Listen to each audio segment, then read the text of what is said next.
bienvenue dans l'heure des briques, votre émission qui décrypte l'actualité de façon très objective. Dans les informations vérifiées de la semaine, le monde est désormais sauvé. En effet, le soupir de soulagement des écologistes après avoir su qu'ils conservaient des sièges au Parlement européen a permis la création d'une source infinie d'énergie renouvelable. Sur le plan électoral, Emmanuel Macron a créé la surprise en annonçant la dissolution de l'Assemblée nationale. On écoute le discours. YOLO. On est dans la merde. Pour commenter nos informations, je serai tout d'abord accompagné d'Olivier Faure, premier secrétaire du Parti Socialiste. Olivier Faure, bonjour. Bonjour. Avec lui pour nous répondre, l'ancien président de la République, François Hollande. François Hollande, bonjour. Bonjour. Présent face à lui, l'actuel président de la République, Emmanuel Macron. Bonjour monsieur Macron. Salut les connards. Et on termine ce tour de table avec le président du Rassemblement National, Jordan Bardella. Jordan Bardella, bonjour. Jordan Bardella, bonjour. Jordan Bardella. Bon, tant pis. Notre premier sujet de discussion sera bien sûr les résultats des élections européennes. François Hollande, Olivier Faure, ce scrutin est la première élection nationale depuis 10 ans où votre parti dépasse les 10% des suffrages. Quelle est votre analyse de cette victoire? Je pense qu'on peut voir que cette victoire est la preuve que la ligne que je porte depuis 2 ans au sein du Parti Socialiste a été couronnée de succès, quoi que puissent en dire mes détracteurs. Arrête de répéter ce que je dis, c'est moi qui ai raison et ce sont mes décisions qui ont porté leurs fruits. C'est donc ça, les fameuses gauches irréconciliables. Vous partez du principe qu'il est de gauche, l'autre? Mais je t'emmerde! François Hollande, on a un peu l'impression que vous faites tout pour vous accaparer cette victoire. Pas du tout, je fais rien moi, je dédicace mes livres et je prends juste acte des conclusions de... Vous serez candidat en 2027? Certainement pas! Désolé, j'ai pas bien entendu. J'ai dit certainement pas! J'ai dit évidemment! Qu'est-ce que t'as, le traître? Oh rien, je rigole juste de ce que mes oreilles viennent d'entendre. Qu'est-ce qui te fait croire que j'en suis pas capable? Il te faut une raison parmi d'autres ou je te fais toute la liste. C'est vrai que votre impopularité pendant votre mandat était telle que vous avez dû renoncer à vous représenter. C'est pas parce que vous avez une petite embellie que les Français veulent forcément vous revoir. Non mais il faut l'excuser, il est resté bloqué dans sa bulle. Je t'emmerde! En parlant de ça, monsieur Macron, le score de votre parti est très proche et pourtant c'est un énorme revers pour vous. Pour moi? Non. Enfin, vous pouvez pas faire comme si ce score vous concernait pas. Vous avez même annoncé la dissolution de l'Assemblée. Ah oui, mais ça c'est de la strate. Vous avez pas vu mon briefing?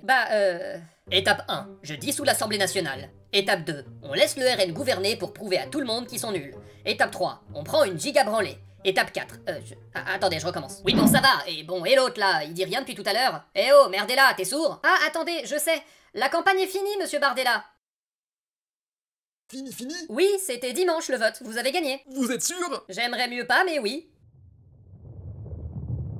Il lui arrive quoi encore? Vous allez voir, c'est marrant. Oh putain oui, on vous a enculé! En tout bien tout honneur, hein, on n'est pas des PD ici. Ah, j'ai envie de tabasser les Arabes pour fêter ça. La vache, il lui arrive quoi? Mince alors, il était raciste et homophobe depuis le début? 7 mois! Ça fait 7 mois que je me retiens de dire ce que je pense vraiment. Vous imaginez pas à quel point c'est frustrant de me retenir de dire ce que je pense pendant aussi longtemps. Ah non, je l'imagine vraiment pas, je dis ce que je pense tout le temps. Plus rien à foutre, ouais je suis raciste, j'aime pas les noirs et les arabes, ni les gays, ni les trans. Sébastien Chenu, je t'emmerde. Et évidemment que je fous rien au Parlement, qu'est-ce que vous croyez? Je me fais des call-offs lors des délibérations, j'en ai rien à branler moi. Qu'est-ce que vous allez faire? Mais il y aura de nouvelles élections dans un mois. Maintenant que tout le monde sait ce que vous pensez, ils revoteront pas pour vous, si? Mais ils sont débiles de toute façon. Vous croyez que j'ai gagné comment en disant rien? Ils sont débiles et amnésiques en plus. Maintenant on peut venir célébrer le débarquement alors que notre fondateur c'est un ancien SS et personne nous dit rien. La mémoire sélective c'est 1 mois, c'est scientifiquement prouvé. La preuve, regardez l'autre gros là, les gens l'aiment de nouveau. Pouh, ça fait du bien. Et c'est parti pour le point info. Parlement pour commencer. La dernière action de Yael Braun-Pivet en tant que présidente de l'Assemblée nationale a été de sanctionner 95% des députés pour être venus en costume noir, le noir étant l'une des constituantes du drapeau palestinien. Commémoration ensuite, présent lors des célébrations du débarquement, Joe Biden a établi un nouveau record en se cassant 47 fois la gueule, soit un rythme de 8 chutes par heure, dépassant ainsi les 44 chutes en cérémonie officielle de François Hollande. Vous avez d'ailleurs récemment dévoilé un nouveau clip pour résumer votre campagne, on le regarde tout de suite. Yo tout le monde, c'est Jordan980, on se retrouve aujourd'hui pour un nouveau gameplay, mais pas sur Call of cette fois. Je voulais vous faire découvrir un nouveau jeu, c'est tout frais et ça s'appelle Call of Migrants. On va partir sur un mode zombie, hein. Bon, l'esthétique est un peu rétro, mais c'est normal, c'est un jeu français. Ok, c'est parti, donc là on est sur du zombie, vous avez des migrants qui vont essayer de passer la frontière et il faut pas les laisser faire. Ok, en voilà un par exemple, là et bim, nickel. Bon, pour l'instant c'est facile, hein, mais vous allez voir, ça va devenir encore plus facile avec le temps. Mais en gros, c'est comme le Call of classique, il y a juste des petites subtilités, comme voilà, là par exemple c'est un lobbyiste russe, on le laisse passer, parfait, j'ai gagné 10 000 €. Oh, un spécial, c'est pas un migrant, mais c'est Marie Toussaint, vous pouvez la buter pareil, hein. Il y a aussi des coffres qui spawnent de temps en temps, ça c'est la caisse du Parlement, vous pouvez vous servir dedans quand vous avez plus de thunes pour racheter des munitions. Franchement, on s'y prend vite, hein. Allez, abonne-toi, mets la cloche, bientôt à Matignon. Et pour terminer, nous allons penser au très immédiat après élection européenne. Monsieur Macron, comment est-ce que vous pensez que votre majorité va se relever lors des législatives après le revers que vous venez de prendre? Quel revers? Pour mon parti, à la limite, oui, mais c'est pas plus mal. Pourquoi? Bah, c'est quoi le nom que vous avez retenu dans cette campagne? Je sais pas, Raphaël Glucksmann? Non, mais l'autre nom. Jordan Bardella? Oui, non mais oui, mais l'autre encore. Rima Hassan? Gabriel Attal, putain, je parlais de Gabriel, là. Ah, lui! Oui, ok, je vous suis. Et alors, vous allez le virer lui aussi? Mais non! Enfin si, après les législatives, oui. Juste que maintenant que j'ai bien mis dans la tête de tout le monde que c'est lui, mon successeur, il est sur sa rampe de lancement et il va pouvoir tout casser en 2027. Surtout que là, avec une majorité RN d'ici un mois... Mais c'est pas sûr encore, ça. Ouais, vous inquiétez pas, c'est le plan. Bah, qu'est-ce qui empêcherait une majorité de gauche, par exemple? Ah bah c'est simple, on a trouvé une super strat. En gros, on a passé 2 ans à dire qu'il y avait un arc républicain dont LFI faisait pas partie.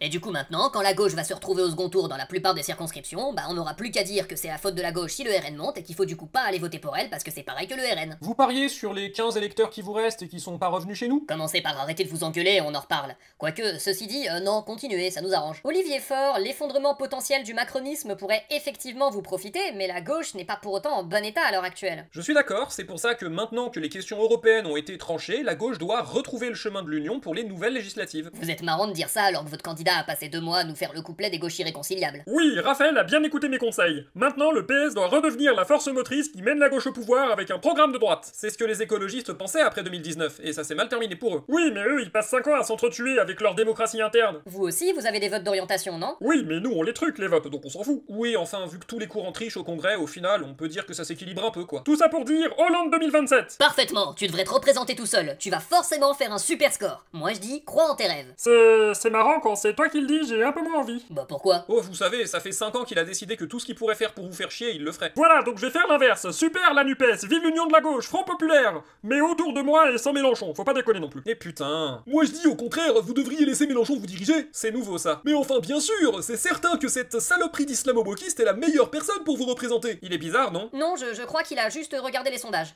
Nous vous souhaitons une excellente... Enfin, nous vous souhaitons une soirée. Bon courage!